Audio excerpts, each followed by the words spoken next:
la gêne s'est transformée en douleur. Et là, je me suis dit, il y a vraiment quelque chose qui va pas.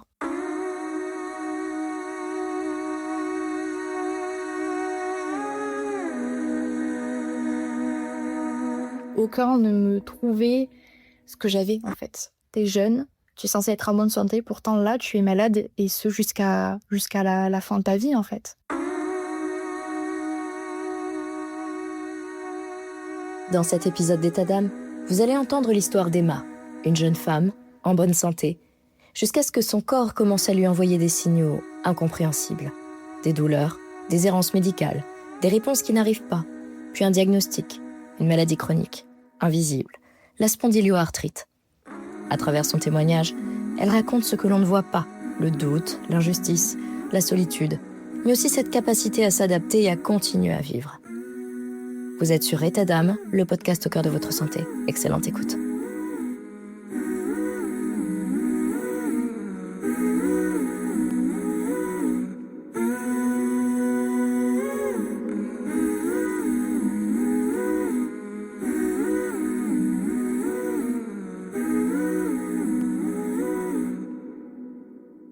Lorsque je replonge au tout début, lorsque ne serait-ce que des premières gènes ont commencé à s'installer, j'étais au lycée, donc je devais avoir peut-être 15 ans, quelque chose comme ça. Et il faut savoir que j'ai toujours eu une bonne santé, je n'ai jamais eu aucun souci de santé, je me suis jamais rien cassé, etc. Donc c'est vrai que quand les gènes sont apparus, moi à ce moment-là je faisais quand même pas mal de sport. Je me suis dit, bon peut-être que tu t'es déplacé quelque chose, peut-être un nerf comprimé. Mais voilà, je n'avais jamais pensé à quelque chose de grave ou à quelque chose de vraiment durable dans le temps. Et puis la gêne s'est transformée en douleur. Et là, je me suis dit, il y a vraiment quelque chose qui va pas. En fait, je l'ai ressenti directement. J'ai pas réellement perdu de temps malgré les semi-diagnostics qu'on me posait auprès des soignants que j'avais pu voir. Donc, honnêtement, je sais même plus, mais j'en ai vu tellement que... Puis ça remonte un petit peu aussi. Mais je sais que j'ai vu des kinés, que j'ai vu des ostéos, que j'ai vu mon médecin traitant à plusieurs reprises, que j'ai également vu même d'autres médecins de manière plus générale. Et aucun ne me trouvait ce que j'avais, en fait. Et c'est vrai que je comprenais pas, en fait, vraiment ce qui me tombait dessus. Et j'étais très loin d'imaginer ce qui allait me tomber dessus. Enfin, ce qui était déjà en train de me tomber dessus, en réalité. Mais je me suis dit, là, il y a quelque chose qui cloche. Et le pire, c'est que comme on ne me prenait pas, entre guillemets, réellement au sérieux, puisqu'on me parlait de faire des exercices d'assouplissement, d'une hydratation qu'il faudrait peut-être améliorer, etc., je me suis dit, alors je veux bien, mais quand même, il y a vraiment quelque chose qui cloche. Je l'ai senti, voilà. Je pense que c'est pour ça aussi qu'on dit souvent qu'il faut vraiment s'écouter soi, écouter son corps, parce qu'il ne parle plus que parfois même des professionnels de santé. Avant mon diagnostic final, c'est vrai que je me suis quand même battue pour l'avoir ce diagnostic puisque je suis allée voir assez de médecins spécialisés en tout genre, donc des kinés, des ostéos. Je suis allée voir même plusieurs médecins généralistes. Et je pense que j'ai même dû voir des spécialistes dont je n'ai plus forcément le nom, mais j'essaie globalement d'aller vers n'importe quelle personne qui dans le domaine médical qui pourrait en fait m'apporter une réponse ou du moins un autre point de vue. Et en fait, j'ai eu mon diagnostic parce que j'avais dû changer de médecin traitant. Et donc du coup, je lui ai fait en fait un espèce de débriefing de mon cas. Et elle a été tout de suite intriguée. Ça a été vraiment la première à m'apporter une oreille attentive, en fait, à mes mots, à mes douleurs et à mes incompréhensions. De là, elle m'a fait plusieurs tests, entre guillemets, de mobilité. Et elle m'a dit, écoute, au vu de ton âge, de ce que tu me dis, des douleurs que tu ressens, je vais te diriger du coup vers l'hôpital de Purpan, donc, qui se situe à Toulouse. Tu vas aller voir tel rhumatologue pour avoir son avis et voilà. C'est vrai que moi, à ce moment-là, je commençais en fait à être lassée, puisque pour remettre en contexte, aujourd'hui, je vais avoir 22 ans et qu'à ce moment-là, j'ai 15 ans. Donc en fait, je suis une jeune femme qui essaye de comprendre pourquoi elle a ces gènes, pourquoi ces gènes se sont transformés en douleur, pourquoi il y a des moments où en fait je n'arrivais plus à Ne serait-ce que marcher normalement, que ne serait-ce de m'habiller sans fondre en larmes parce que ça me faisait juste trop mal. Et que même en termes de comprimés qu'on pouvait me donner, soit ça n'agissait clairement pas, soit il fallait vraiment commencer à taper dans des choses qui sont assez fortes. En tout cas pour quelqu'un comme moi qui n'a jamais pris vraiment de médicaments et de choses assez coriaces, pour se rendre compte que ça m'aidait un petit peu. Et encore, ça m'aidait un petit peu. Ça ne supprimait pas la douleur. Donc c'est vrai que j'étais vraiment dans une réelle incompréhension, une réelle injustice aussi. Et j'étais presque au final lassée de mener ce combat où je n'avais pas de réelle réponse à mes questions. Et donc c'est vrai que quand mon médecin me reçoit, me fait ses tests de mobilité et puis me parle du coup de la spondylarthrite ou spondyloarthrite, euh, en fait elle m'évoque ce nom-là en me disant écoute, peut-être que tu as ça, je vais t'emmener aller consulter un spécialiste à Purpan, donc dans l'hôpital à Toulouse. Tu vas aller voir tel rhumatologue et tu verras bien son avis. Sachant que j'avais déjà au préalable, au vu des spécialistes que j'avais consultés en amont, fait plein d'imageries en fait diverses, de plusieurs parties de mon corps, donc au niveau des jambes, au niveau du dos, du bassin, etc. Et elle s'est rendue compte qu'il n'y avait qu'un seul type d'imagerie exactement à un endroit précis que je n'avais pas fait. Et le reste, on avait vraiment tout fait. Et au moment où je fais du coup cette imagerie-là, il me semble que c'était un IRM, si je dis pas de bêtises, du coup je prends cette image-là avec moi pour l'emmener à Purpan. Et de là, il me reçoit, etc. On parle un petit peu. Et il me dit, écoutez, je pense que vous avez une spondyloarthrite. Et moi, je comprends pas vraiment parce que je me dis, d'accord, mon médecin traitant avait donc vu juste, ok, on sait potentiellement ce que j'ai. Mais en fait, on m'avait absolument pas prévenu de qu'est-ce que c'était une spondyloarthrite. Et donc, c'est vrai que quand je me suis retrouvée en face de ce rhumatologue-là, faut savoir que du coup, j'avais 20 ans quand j'ai eu mon diagnostic. Donc, c'était il y a un an, un peu plus d'un an maintenant. Et le ciel me tombait réellement sur la tête, puisqu'on me disait, toi, à 20 ans, qui a eu toujours une bonne santé, j'ai eu cette chance-là, que beaucoup n'ont pas, et j'en ai bien conscience, mais c'est vrai que quand on n'est pas habitué à la maladie et qu'on te dit, voilà, t'es jeune, tu es censé être en bonne santé, pourtant là, tu es malade, et ce jusqu'à la fin de ta vie, en fait. Pff, waouh, c'est une première claque. Et puis ensuite, il m'explique du coup le traitement de fond. Puisque, encore une fois, les comprimés, les antidouleurs et anti-inflammatoires ne marchaient pas réellement sur moi. On est directement passé à une biothérapie. Et quand il m'a expliqué, enfin, je trouve ça psychologiquement dur et je n'étais absolument pas préparée. Quand on doit m'expliquer que je vais devoir me piquer toute seule, je pense que réellement je bug, en fait. Je me déconnecte et mon corps veut pas comprendre. En fait, je trouve ça très dur quand on y est confronté, en tout cas, de se dire, ok, ben là, faut que tu te fasses une injection toute seule. Je trouve que le geste est assez dur, ouais, psychologiquement. Et je pense que dans les maladies chroniques et auto-immunes, le plus dur, surtout à un jeune âge, c'est de prendre conscience réellement que tu es malade. D'un état de santé, tu passes à un état de maladie. Je pense que c'est le plus dur. C'est-à-dire que ta vie ne sera plus jamais la même. Parce que même lorsqu'il y aura des hauts et des moments dans lesquels tu pourras vivre normalement et juste profiter de ta vie, de ta jeunesse, à côté de ça, tu auras forcément des moments où en fait ça ira pas. Et oui, effectivement, il y a un jour, tu pourras aller à l'autre bout du monde sans problème avec un sac à dos sur le dos, et puis le lendemain, ouais, peut-être que tu vas pleurer parce que tu vas pas arriver à sortir de ton lit, à te lever toute seule, et que tu vas pleurer parce que t'as trop mal en fait. Voilà. Aujourd'hui, concrètement, vivre avec cette maladie dans mon quotidien, ça ressemble à de l'incertitude. Je ne suis jamais sûre que demain, j'irai bien ou que demain, je ne pourrai pas me doucher toute seule.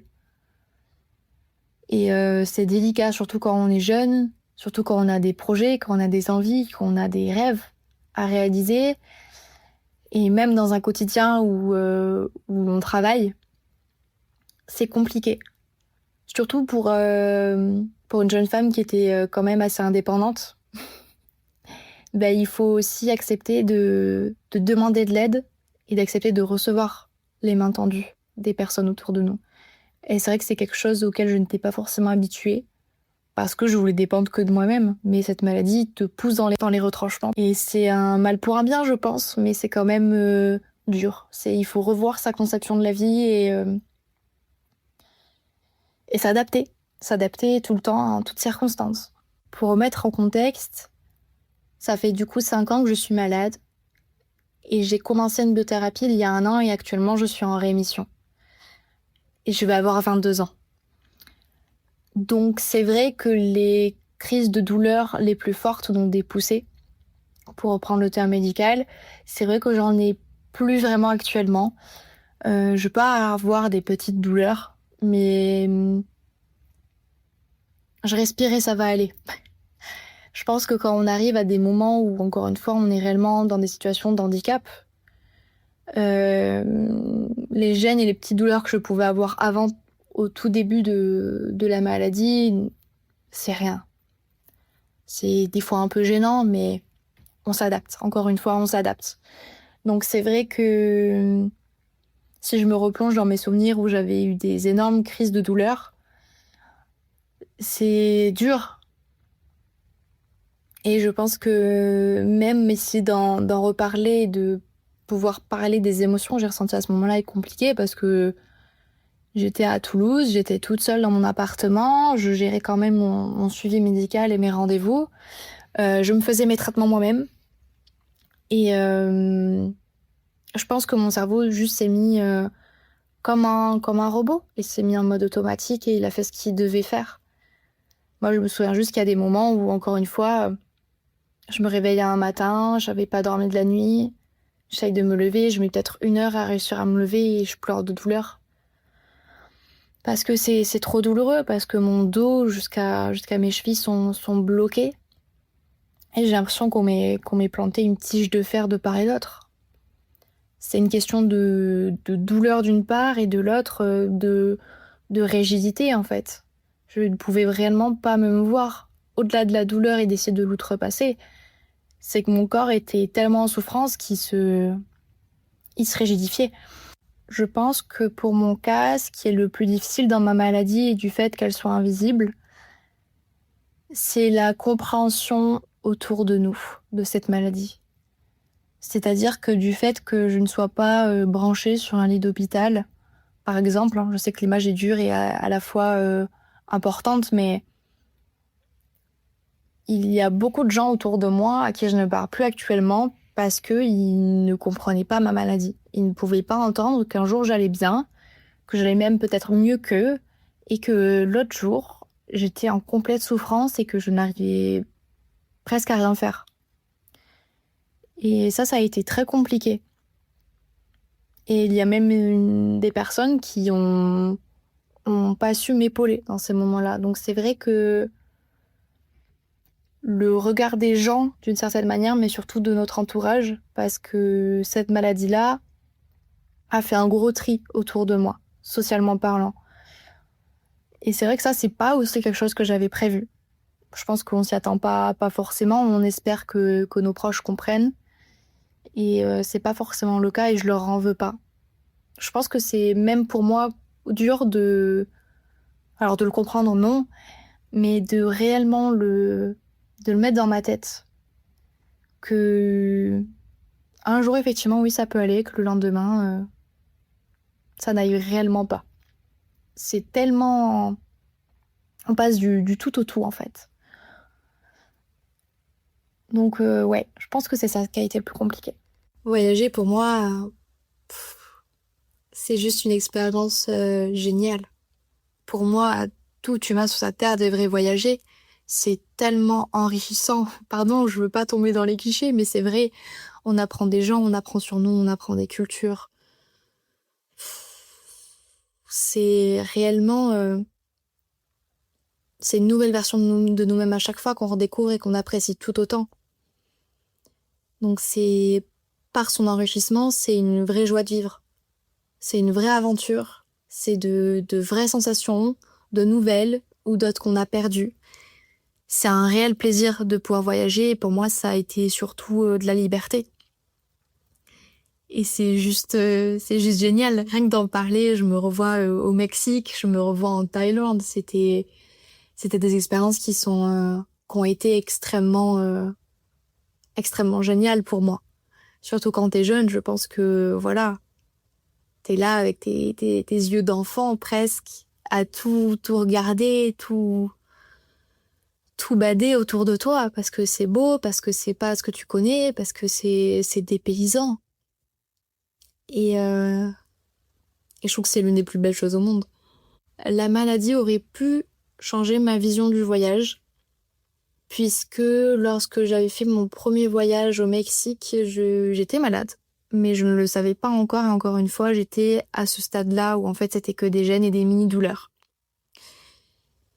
Mais par contre, donc c'était il y a quand même quelques temps. Le Mexique, c'était quand même il y a plusieurs années. Mais la Thaïlande, du coup, je suis partie en novembre, pendant un mois. Et c'est vrai que là, comment dire, en amont, je m'étais dit, bon, d'accord, je devais partir pendant 6 mois, un an en voyage sac à dos, j'ai eu mon diagnostic, j'ai dû revoir ma copie plusieurs fois pour décider de partir du coup qu'un mois, pour uniquement faire la Thaïlande et pas d'autres pays de l'Asie, et faire un itinéraire qui est assez touristique, de sorte à pouvoir prendre mon traitement là-bas si jamais j'en avais besoin. Puisque concernant les traitements pour la spondylarthrite, en tout cas en France, et concernant cette maladie-là, en France, ce traitement-là est remboursé. Et il coûte, mon dernier traitement, il coûtait presque 1 000 € pour 2 injections. Et j'ai eu des traitements un peu moins chers, autour des 500-600 €. Ça reste quand même néanmoins une somme, je suis bien d'accord, mais c'est quand même moindre que 1 000 €. Et dans le contexte du voyage, c'est toute une administration, c'est tout un processus où en fait, et encore ça dépend des laboratoires et du coup du traitement en question, mais pour ceux que j'avais pris de traitement, en fait, je pouvais auprès d'un laboratoire les commander ensuite en pharmacie et donc de là par contre vraiment les acheter et c'est une fois retournée en France, etc., que j'aurais pu être remboursée. Donc en conséquence de cela, c'est vrai que j'avais prévu un itinéraire assez touristique concernant la Thaïlande, de sorte à, encore une fois, pouvoir bénéficier de mon traitement si jamais j'en avais besoin. Donc c'est vrai que je me suis adaptée à ça. Pour autant, j'ai vraiment bien profité de mon voyage comme n'importe qui aurait pu le faire, sans me faire de restrictions, de contraintes autres que la durée du voyage et cet itinéraire assez... voilà, quelque chose de safe, quelque chose de connu. C'est l'adaptation. Alors encore une fois, je vais mettre quelque chose en contexte, c'est qu'une maladie auto-immune, on n'arrive pas réellement à connaître la cause. Des fois, il y a des facteurs génétiques, des fois non. Dans le cas de la spondylarthrite, il y a un gène, le HLBA27, quelque chose comme ça. Peut-être que j'ai changé le placement des lettres dans l'acronyme, mais ce n'est pas mon cas. Donc ce n'est pas génétique. Et la seule autre cause qu'on a réussi à déceler, c'est un choc émotionnel. Et c'est, il me semble, de mémoire, entre 30 et 40% des cas de maladies auto-immunes de manière générale. Donc c'est vrai que en fait, lorsque je voyage, je suis pleinement heureuse, je suis pleinement épanouie. C'est des réels moments de paix. Et dans ces moments-là, je ne souffre absolument pas. Ma maladie, la spondylarthrite, m'a permise de demander d'accepter l'aide des personnes autour de moi. Et pas de s'enfermer dans une indépendance monstre. Elle m'a appris à parler et pas tout garder pour moi, à imposer des limites et lorsque celles-ci ne sont pas respectées, à sortir de la pièce. Et forcément que ça a eu des conséquences parce que, encore une fois, aussi socialement parlant, on ne peut pas réellement comprendre pourquoi une personne qu'on a plus ou moins connue sur un certain temps change du jour au lendemain presque. Et il y a des personnes qui n'ont pas réussi à comprendre ça. Qui n'ont pas réussi à comprendre que c'était pour mon bien et que c'était pas aussi contre eux, mais que c'était surtout pour mon bien. Parce que quand on a des maladies auto-immunes, ou du fait que ce soit lié à nos émotions, il faut écouter sa tête et son cœur. Et lorsque on n'est pas en pleine adéquation avec ces deux organes-là, il y a des choses qu'il faut qu'on arrête, ouais. Pour notre bien. Et j'ai dû arrêter plein de relations, notamment parce que ça me bouffait trop, parce que ça me bouffait trop de l'intérieur. Donc cette maladie-là, elle m'a appris de m'écouter. D'écouter mes ressentis, d'écouter mes intuitions et d'écouter mes émotions surtout. Et je trouve ça dommage que j'ai été contrainte à tomber malade pour comprendre tout ça et mettre en application surtout tout ça. Mais maintenant, je le vois comme une belle leçon. J'essaie d'en tirer du positif. Je le vois comme une belle leçon et ça me servira. En fait, je me dis que si j'ai compris tout ça à 20 ans, ça pourra que aller pour moi sur plein de plans. Je peux pas dire que je suis la même femme qu'avant. Forcément. Avec tout ce qui s'est passé entre la bataille pour avoir un diagnostic, que celui de la spondylarthrite tombe, toutes les démarches pour le traitement, les effets secondaires que ça a impliqué, de cette perpétuelle en fait bataille qui change juste d'objectif mais qui continue néanmoins à exister et à s'intensifier, forcément que ça change quelqu'un, surtout quand on est jeune, encore une fois, de réellement comprendre qu'on passe d'un état vraiment de santé à celui de la maladie, c'est dur à encaisser, donc je pense que ça m'a forgée, mais je pense surtout que ça a permis de me rapprocher encore plus de la version de moi-même que je suis réellement, en fait. Parce que je m'écoute plus, parce que je suis bien plus intuitive qu'avant, parce que j'ai plus confiance en moi aussi. Parce que peut-être que, d'accord, dans les jours où je vais pas bien, ben, je ne peux pas aller bien, et c'est comme ça, je laisse mon corps se reposer et avoir du répit. Pour autant, quand je suis en pleine forme, je sais de quoi je suis capable et je sais jusqu'où je peux aller. Et je me laisse plus faire. Parce que je pense que quand on est confronté aussi à de pareils combats et de pareilles douleurs, et de pareilles complications, que ça soit autre que celui de la santé, parce que forcément ma vie a été chamboulée sur plein de plans, ben en fait, pardon, mais on emmerde les autres en fait. Toutes les choses aussi qui peuvent nous embêter, essayer de causer du tort, etc., on les envoie balader, parce qu'en fait la priorité c'est la santé. Il y a pas grand-chose d'autre qui compte au final, et on s'en rend réellement compte que quand on perd la santé malheureusement, et c'est comme beaucoup de choses. Dans les moments où ça a été trop dur, ce qui me permettait de tenir, c'était notamment un tatouage que j'avais fait. Je me suis tatouée résilience quand j'ai eu mon diagnostic de spondylarthrite. Et je me le suis fait sur la cuisse pour que je me rappelle que je suis une battante, malgré tout, et même dans les moments, et surtout dans les moments où ça n'allait pas, que je suis une battante et que ça va aller, malgré le temps que ça prendra, malgré ce que ça impliquera, que ça ira, parce que je suis capable de tout. Et du fait de se faire des auto-injections, on peut se les faire soit au niveau du ventre, soit au niveau des cuisses. Au moins quand je me les faisais, je voyais ce petit tatouage-là et ça me donnait beaucoup de courage en moi et je me suis dit ok, c'est pas grave, ça va le faire. C'est dur, c'est un mauvais moment à passer, mais ça va le faire. Et aujourd'hui, ce qui me donne encore plus envie de vivre, de bouger et de voyager, honnêtement, c'est juste que je m'écoute moi. Je m'écoute moi, mes envies, mes rêves, mes projets.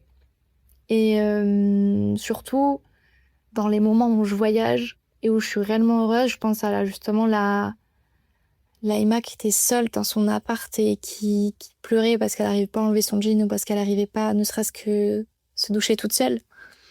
Je pense à elle et je me dis, putain, regarde, tu viens de grimper je sais pas, un PowerPoint en Thaïlande et t'as une putain de vue avec un coucher de soleil sur une île et c'est magnifique. c'est aussi beaucoup de reconnaissance en fait de la part de la vie. Parce que malgré cette bataille qui a été très dure, on apprend beaucoup de choses, on apprend beaucoup sur soi, on a de très jolies leçons. Et voilà.